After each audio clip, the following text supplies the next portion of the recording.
Hello everyone, welcome to my channel born in kitchen.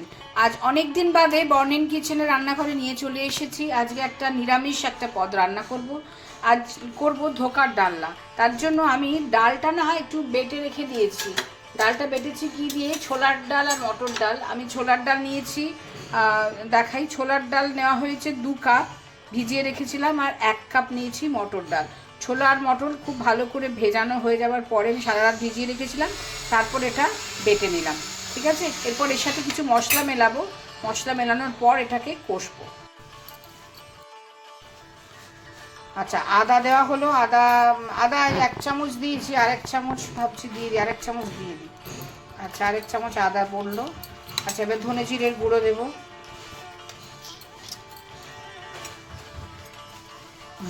ধনে জিরের গুঁড়ো আর 1 চামচ দিই, ব্যাস, আর লাগবে না। নুন দেবো একটু, পরিমাণ মতো নুনটা দেবো। নুনটা তো পরে আবার কষানোর পর আমার ঝোল টোল করতে হবে, তো হ্যাঁ, ওইটা 1 চামচ করুন। হ্যাঁ, ব্যাস, আর এখন আপাতত দেবো না। এবার একটু চিনি দিয়ে দেবো, 1 চামচই, ব্যাস, আর লাগবে না। আচ্ছা, আবার একটু হিং দিয়ে দেবো। হিংটা না আমি ভাবছি, ব্যাস, আর লাগবে না, এইটুকু হিং দেবো। এবারে হিং হিং নেওয়া হয়ে গেছে। আদা বাটা দিয়েছি, ধনে জিরের গুঁড়ো দিয়েছি, নুন দিলাম, চিনি দিলাম। আচ্ছা, লঙ্কা বাটা না, কাঁচা লঙ্কা এর সাথেই, ওই মানে ডালের সাথেই বাটা আছে। এবার এটা খুব ভালো করে হিং দিলাম। এবার এটা খুব ভালো করে একটু মিশিয়ে নেব আগে। আচ্ছা, কেউ যদি মনে করেন এখানে হলুদ দেবেন, দিতে পারেন। আমি এটাতে হলুদ দিই না, তাই জন্য আমার আর এটাতে লাগবে না। এটা এই মশলাটা, যে শুকনো মশলাটা ভালো করে এখানে মাখিয়ে নেব। মাখানোর পরে এটা এবারে রেখে দেবো মিনিট 10 মতন। রেখে দিয়ে এবার এটাকে তারপরে আমি কষতে দেবো। ঠিক আছে, এটা এবার একটা মাখিয়ে নিয়ে কষতে দিই। আর যে ডালটা ভিজিয়ে রেখেছি, ডাল বাটা যেটা, মানে ভেজানোর পরে যেটা বাটা হলো, এবারে সেটা কষার পালা। এবারে তেল দিয়েছি কড়াতে, অল্পই তেল দেবো প্রথমে, আগে কষা হবে। কালো জিরে দিয়ে দিলাম। কালো জিরে খুব বেশি দেওয়ার দরকার নেই, এইটুকু দিলেই হবে, ব্যাস। এবার আমি এটাকে কষবো। তেল একদম গরম হয়ে গেছে। এবার আমি কড়াইটা ভালো করে একটু বুলিয়ে নিই আগে, তাহলে না ডাল বাটাটা দেবো তো এর মধ্যে। কেউ চাইলে যদি মনে করেন এর মধ্যে একটু হিং দেবেন, দিতে পারেন। আমি যেহেতু ডাল বাটার মধ্যে হিং দিয়েছি, তাই আমি আর দিচ্ছি না। যারা হিঙের গন্ধ টন্ধ একটু বেশি পছন্দ করেন, তারা কিন্তু দিতে পারেন, বলা রইল। এবার আমি আস্তে আস্তে ডাল বাটাটা দিয়ে দেবো।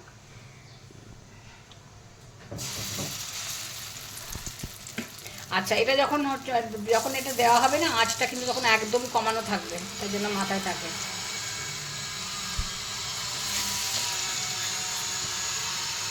হ্যাঁ, এটা পুরোটা দিয়ে এবারে তারপর আবার আপনাদের দেখাচ্ছি। দেখতে দেখতে সবটা তো দেওয়া হয়ে গেল। এবারে এটা এমন করে কষতে থাকবো। আর একটু এটা ধোয়া যে জল, সেটা একটু দিয়ে দিলাম। বেশি জল একটা দেওয়ার দরকার নেই, কারণ তাহলে আবার একটা শুকনো হতে সময় লাগবে। একটু দিলেই হবে। সেটা একটু কষি এবারে। আচ্ছা, কষানোটাকে ঢোকাতে না, কষাটা খুব ইম্পর্টেন্ট। কোথায় গিয়ে শেষ করব, মানে কতটা কষবো, সেইটা একটু আপনাদের দেখানোর। এটা না সমানে একটু এবারে নাড়তে হবে। ঠিক আছে, এটা নাড়িয়ে এবার আসে। কারণ কাঁচা লঙ্কা তো আমার বাটা আছে, সুতরাং এখানে আর গুঁড়ো লঙ্কা দেওয়ার কোনো প্রয়োজনই নেই। আমি এখন এটা তার কিছুই দেবো না।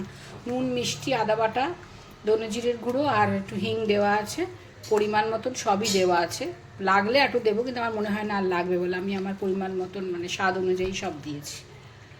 যেটার মতন স্বাদ অনুযায়ী দেবেন, তাহলেই হবে। এটা এবারে এভাবে শুধু কষাবো, আর কোনো কাজ নেই। এইরকম কিন্তু দলা পাকানো চেহারা মতন হয়ে যাবে কষতে কষতে। কিন্তু এই সময় কিন্তু বন্ধ করলে চলবে না, এখনও কিন্তু হয়নি। ঠিক আছে, এটা কিন্তু এইরকমই হবে, এরকম হতে থাকবে, একদম একটা পুরো মন্ডর মতন হয়ে যাবে যখন, তখন গ্যাস অফ করবো। কিন্তু এটা এখনও হয়নি, এরকম আস্তে আস্তে শুকনো শুকনো হতে থাকবে। যখন মানে নাবানোর আগে আবার এটা দেখাচ্ছি কখন কষানোটা ঠিক আমি স্টপ করব। আচ্ছা, এবার একটু দেখা, এটা কিন্তু এখন একদম রেডি। মানে দেখা যাচ্ছে তো, মানে পুরো জিনিসটা কিন্তু একটা কড়ার একদম মাঝখানে নিয়ে চলে এসেছি, এইভাবে কষতে কষতে। যখন এরকম সবটা পুরো এরকমভাবে মাঝখানে চলে আসবে, একটা মন্ডল মতন হয়ে যাবে। আর হাতে একটু নিয়ে একটু দেখাতে চান, একটু গরম আছে কিন্তু আমি তাও দেখাতে পাচ্ছি। এই রকম একটা যখন অবস্থা হবে, সেই সময় কিন্তু এটা এবারে নাবিয়ে ফেলবো। এবার এটাকে আমি নামিয়ে ফেলছি, গ্যাস বন্ধ করে দেবো। এই দেখুন পুরোটা এই শেষ অবধি দেখে তলার এই অবস্থা, পুরো মন্ডর মতন যখন হয়ে যাবে জিনিসটা, তখন এবারে একটা বড় থালায় একটু তেল লাগাবো, লাগিয়ে থালাতে এটাকে স্প্রেড করে দেবো। থালায় আমি একটু তেল লাগিয়ে নিলাম, যথেষ্ট তেল আছে, তেল লাগিয়ে নিয়েছি। এবারে কড়া থেকে এটাকে ঢেলে নামিয়ে দেবো এর মধ্যে।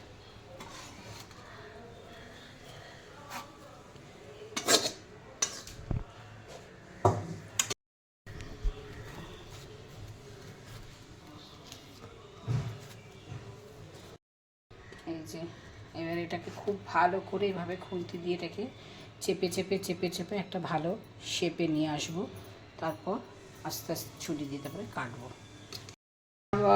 ওটা একটু তো ওটা ঠান্ডা করতে দিয়েছি, মানে আমি বলছি ডালটা যেটা কষানো হলো একটু ঠান্ডা স্প্রেড করে ঠান্ডা করতে দিয়েছি। আর ইতিমধ্যে আমি আলু, যেটা ডালনায় আলু লাগবে, আলুটা একটু ভেজে নেবো। প্লেন অ্যান্ড সিম্পল দেখানোটা সেরকম একটা কিছু নেই, প্লেন যার যেরকম আলু রান্নাতে যত প্রয়োজন সে সেরকমভাবেই করবেন। আলুটাকে একটুখানি ভেজে নেবো আগে।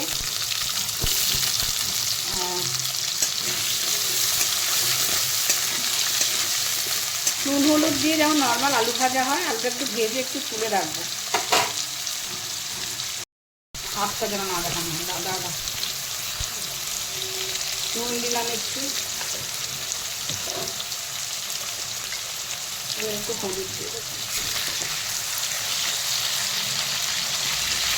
আর দেবো না দাদা। এই একটুখানি আলুটা আমি কমই নিয়েছি, খুব বেশি একটা আলু। গ্রেভিটা একদিকে অ্যাকচুয়ালি বানিয়ে রেখে দিতে হবে। গ্রেভিটা বানানো থাকলে কী হয়, ওই ধোকাগুলো যখন ভাজা হবে, ভাজার পরে এটা তখন গ্রেভির মধ্যে ঢালতে পারবো, তাড়াতাড়ি করে গ্রেভির মধ্যে এটাকে মেলাতে পারবো। আলুটা ভাজা হয়ে যায়, তারপর এবার আস্তে আস্তে ওটাকে আমি মশলা বলছি ডালটাকে কেটে ফেলবো, আর মশলা দিয়ে একটু বাটতে হবে। আলু তো ভাজা হয়ে গেল, আলুগুলোকে এবার আমি আস্তে করে তুলে নেব।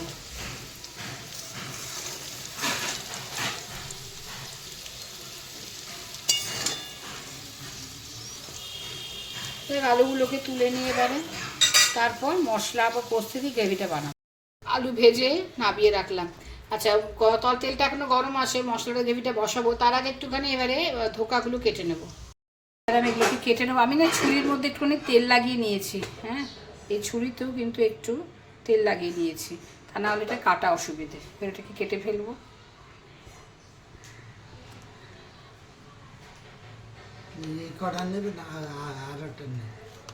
ওটা নিতে পারি।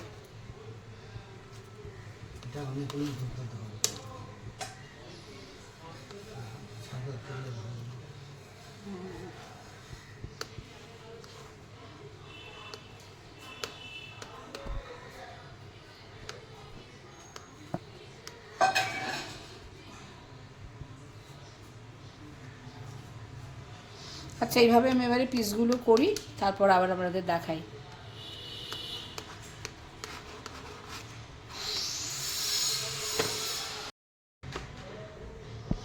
আমি না ঠিক ডায়মন্ড শেপে জিনিসটাকে একটুখানি কাটছি, বোঝা যাচ্ছে বোধ হয়।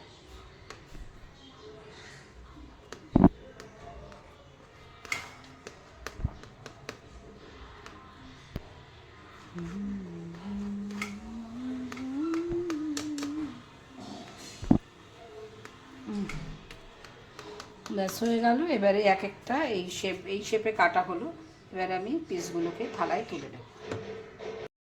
দেখতে দেখতে সবগুলো আমার কাটা হয়ে গেল। কাটাগুলো দেখাই, আমি কিন্তু এইভাবে কেটেছি, দেখালাম ডায়মন্ড শেপে কেটেছি, ঠিক আছে। এবারে এগুলোকে একদিকে ভাজতে দেবো, আর একদিকে আমি মশলাটা কষতে দেবো, মানে গ্রেভিটা বানাবো। আচ্ছা, যেটাতে আলু ভাজলাম আমি ওইটুকু তেলই আমি নিলাম, কারণ অলরেডি তো আমাকে আবার তেলে এগুলোকে ঢোকাটাকে ভাজতে হবে, ওই জন্য আমি আর বেশি তেল এটাতে দেবো না।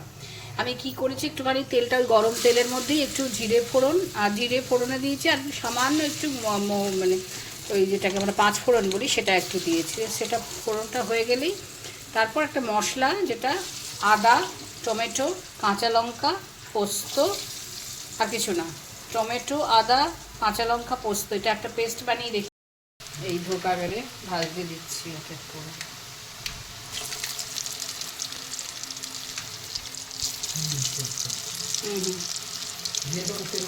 হ্যাঁ হ্যাঁ হ্যাঁ, ভাজা হোক। আচ্ছা, আর এদিকে আমি একসঙ্গে তেজপাতা দেওয়ার দরকার ছিল, তেজপাতা একটু দিয়ে দিলাম ফোড়নের সাথে। তেজপাতা তেজপাতা দেওয়া হয়ে যাওয়ার পরে তেজপাতাটা একটু নরম, একটু রং ধরে যায়, তারপর মশলাটা দিয়ে দেবো। আর এটা ওইদিকে ভাজা হচ্ছে। আচ্ছা, তেজপাতা তো ভালোই গরম, মানে রং ভালোই ধরে গেছে সমস্ত ফোড়নটার। আঁচটা কমানো। আমি এবারে এই মশলা আমি না মিক্সিতেই ডাইরেক্ট এখান থেকেই দিয়ে দিচ্ছি। এর মধ্যে কী কী আছে? এর মধ্যে আছে টমেটো, কাঁচা লঙ্কা, আদা আর পোস্ত। ঠিক আছে, এবার মশলা ধোয়া জলটাও একটু দিয়ে দেবো। একসাথে আর আলাদা আলাদা করে করিনি, একসাথেই সবটা বেটে নিলাম, দিয়ে এটা একটু কষিয়ে নেব। মশলাটা এবারে একটু কষাই তো আপনাকে দেখাচ্ছি। তো জলটা দিয়ে দিই। আচ্ছা, মশলা ধোয়ার যে জলটা ছিল সেটাও তো দিলাম। এবার আমি একটু ড্রাই স্পাইসেস অ্যাড করবো। ধনে জিরের গুঁড়ো দিলাম, আর একটু দেবো। ব্যাস হয়ে গেল। এবার আমি হলুদ গুঁড়ো দেবো।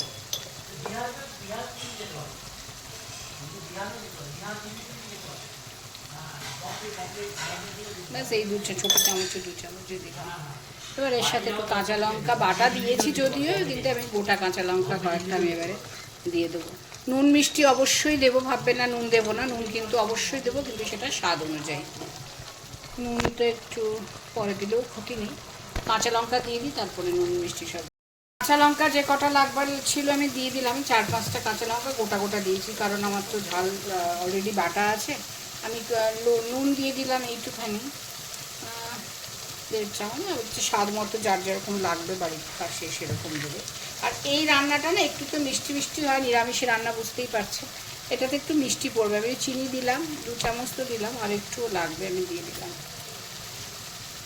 ব্যাস, আর লাগবে না হয়তো। এটা নিজের স্বাদ অনুযায়ী দেবেন। ঘি গরম মশলা অবশ্যই পড়বে এতে।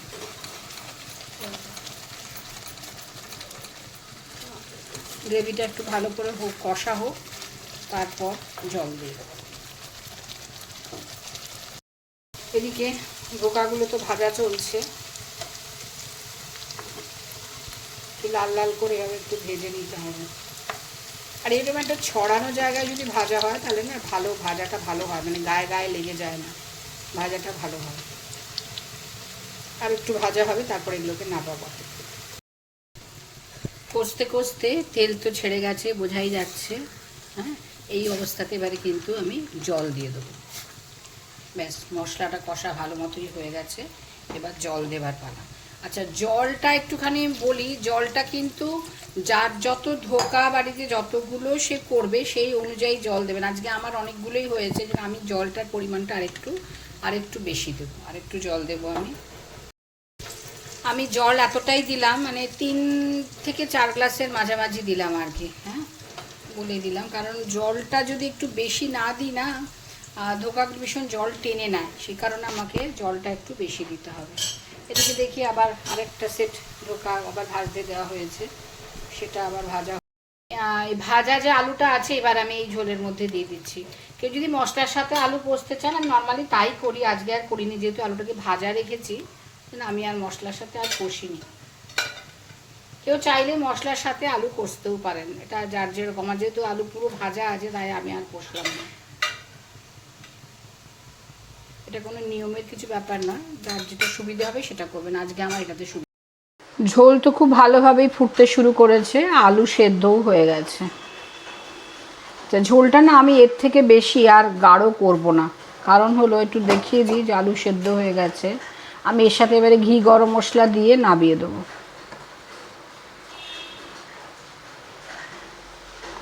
একদম আলু সুন্দর সেদ্ধ হয়ে গেছে।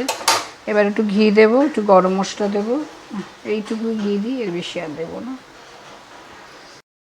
ঘি দিলাম, দেখালাম, এবার একটু গরম মশলা দিয়ে দিলাম, ব্যাস, আর লাগবে না। ব্যাস, এবার এটা ঘি গরম মশলা দেওয়া হয়ে গেল। এবারে বড়া, মানে ধোকাগুলো ভাজা যেখানে আছে সেখানে এটা আস্তে করে, ভাজাগুলো দিয়ে কিন্তু এটা ফোটাবো না। হ্যাঁ, এটা কিন্তু আমি এইভাবেই করি, ফোটাই না, ফোটালে জিনিসগুলো ভেঙে যেতে পারে, ওই জন্য আর ফোটাবো না।